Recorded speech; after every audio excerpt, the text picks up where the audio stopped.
In March 2017, nature struck Auckland in New Zealand with more than a sample of her fury in an event that left some areas devastated. Weather experts called the series of storms the Tasman Tempest. Building in the Tasman Sea, the outbreak of bad weather hit the north of the country with severe and highly destructive floods. Naturally, the National Institute of Water and Atmospheric Research in New Zealand studied the storm, and one of its meteorologists, Ben Knoll, explained its findings to the New Zealand Herald in March 2017. Warmer than average sea surface temperatures east of Australia contributed to the storm's strength and duration, he reported.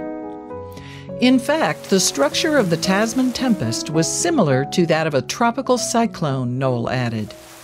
The severe weather certainly broke records for Auckland. Not only did it deliver more rain than what usually falls during the month of March, it also saw more rainfall than would normally occur throughout the whole of autumn. As the tempest swept through the area, its storms affected homes and livelihoods alike. Thousands of properties were destroyed, and emergency services were mobilized to save people who had become stranded. But it wasn't just human lives that were put in danger by the storms.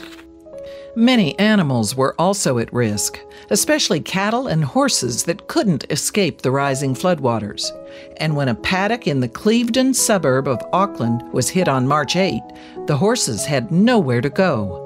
Indeed, it looked like the Tasman Tempest would claim them all. The owner of the animals, Liz Curry, not only looks after horses, she also helps other owners sell their livestock.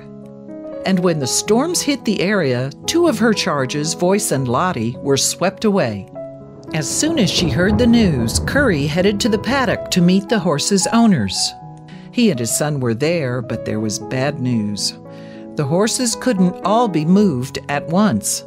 Specifically, of the 10 horses present, 2 of them had to be left behind. The rescued horses were led to the relative safety of elevated ground. This meant, however, that the last remaining paddock mates in the flooding field were the chestnut-colored Lottie and the thoroughbred mare Voice.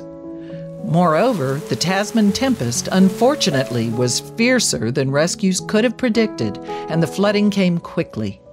The poor horses were therefore soon up to their shoulders, overwhelmed with the flood, and it showed no signs of relenting. What's more, when the rescuers returned for Voice and Lottie, it looked as though they were already too late. There was no sign of the afflicted animals. Furthermore, both creatures remained missing for many hours. Until Carrie was given a lead, someone had seen them. The horses were reportedly trying to keep afloat in the floodwaters. However, they weren't faring well. Lottie, the younger of the two, seemed to be in the worst condition. Curry subsequently took her roommate and friend, Crystal Hall, with her for the rescue attempt and raced to the scene. When they got there, though, there was just one horse remaining, 10-year-old Lottie. According to Stuffco NZ, Curry and Hall reported that Lottie was a long way out. As for the shape Lottie was in, she was standing up but didn't appear to be moving in the water. Somehow, the horse had managed to find her way onto a tree stump, and she was bracing her body against it to prevent the flood from washing her away. However, the nearby Hunua Dam was about to be discharged to fight the floods, so time wasn't on Lottie's side. Hall told Stuffco NZ that she and Curry decided to go in after Lottie. Despite the danger to themselves, they had to try to save her. It wasn't safe, Hall recalled. We were up to our chests in water, but we really had no choice. And it was even worse for Curry, who has a self-confessed apprehension when it comes to water. In spite of the strong current, however, the brave duo did manage to reach Lottie, and she cooperated with their rescue efforts. Worryingly, though, Voice was still missing, and Curry was getting concerned. The mare was 20 years old, and she was supposed to be enjoying an easy retirement amongst friends. After years as a polo horse, she had more than earned it, too.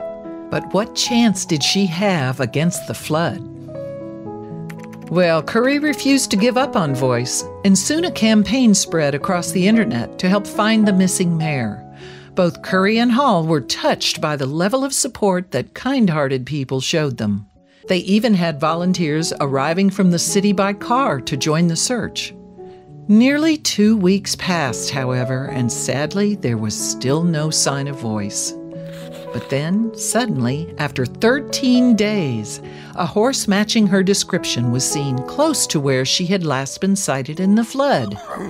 And in fact, it was indeed Voice, virtually unscathed, but very dirty and hungry. Curry told Stuffco and Z, "Where she came from, I have no idea. We've scoured every part of that river over and over again. She's obviously been stuck on a bank somewhere because she was a real mess." "She is quite thin," Curry continued. "She's obviously been somewhere with no food, and she's certainly needing a bit of care now. I think she might have just earned herself a very long retirement." Curry also thanked everyone who had been involved in the search for their help. "We've had lots of happy tears. It's quite unbelievable."